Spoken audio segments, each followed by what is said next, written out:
This is Tom Dillon, the Lifetime Liberal, and today is Saturday, December 7th, 2019. The title of this rant is Russia, if you're listening, and guess what? They are, and all roads lead to Kompromat. I hope I pronounced that correctly. But basically, we hear again that our fearless leader has been using an unsecured phone for quite some time. We knew this a couple years ago. We kind of thought that when Jay Kelly came in, where he said he was going to get him on a secure phone, that would all be good. Apparently, that didn't work because our fearless leader, who really is the betrayer of trust, found out that logs would be kept of who, what, when, and where, why, of who he was calling on his secured phone, and didn't want that. So he got rid of it and started continuing to use his unsecured phone. And of course, the betrayer of trust was specifically warned and shown exactly how easily it is for an unsecured phone for that information to be intercepted, let's just say by our adversaries. And basically, he knew this. He knew that Russia, China, lots of other countries that are hostile to us, even Saudi Arabia, and countries that are friendly to us are, they want to know what's going on in the U.S. They're trying to intercept this.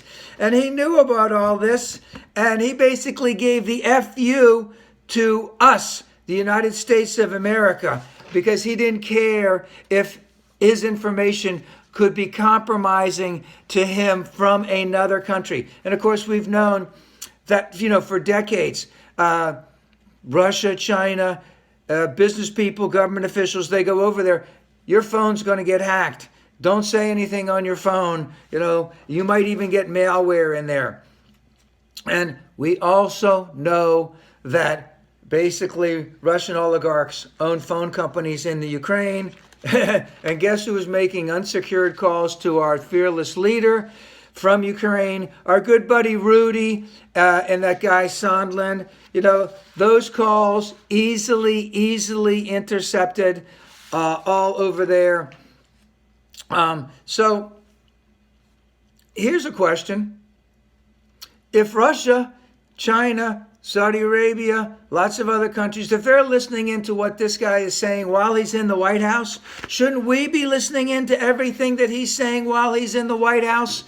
It's not like we're going to get compromising information on him in terms of, let's say, because we know now that Melania not only has a separate bedroom from him, she's on a separate floor. So it's not like we're going to get compromising information on him. And I want to bring up two little things. This stuff has been going on for years and years and years. All of this eavesdropping, intercepting, etc. I was working for a car phone company, and of course, cell phones were then just car phones back in the mid-'80s. We had a booth at a telecommunications convention, I believe at the convention center in D.C., and everyone that was manning the booth for my company, within a week, was interviewed by an FBI agent on whether or not we had met with Russians. And I had met with, I guess, Russians. I don't know. They sounded different. They took a lot of stuff. But we knew this for a long, long time. I remember also in the late 70s, Russia was going to build an embassy in D.C. right at the end of Georgetown. If anyone knows that, yes, it's a couple blocks down from Massachusetts Avenue on Wisconsin Avenue. As you're heading down Wisconsin Avenue towards Potomac River, and they stopped building it. They didn't build it. They stopped it for years, maybe 20 years. I don't know what's become of that building. Why did they stop it?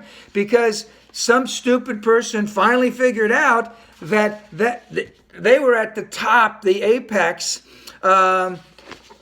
of height in Washington, D.C., and they were directly looking down on, let's say, the State Department, the White House, and other places, an incredible eavesdropping opportunity for them. And the only reason why I really remember this is because, hey, all those great bars that you get served at 16 or 17 were there, right there on Wisconsin Avenue, right down from there. Let's see, the Grog and Tankard, the Sportsman, Good Guys, and what was the other one? The Keg. Yes, they were all there. But I need to emphasize, this is an an egregious offense against the United States using an unsecured phone. This is an impeachable offense against the United States. This guy is doing everything possible to destroy the United States. And my sisters and brothers on the Republican side are letting him do this. We have to get rid of this guy.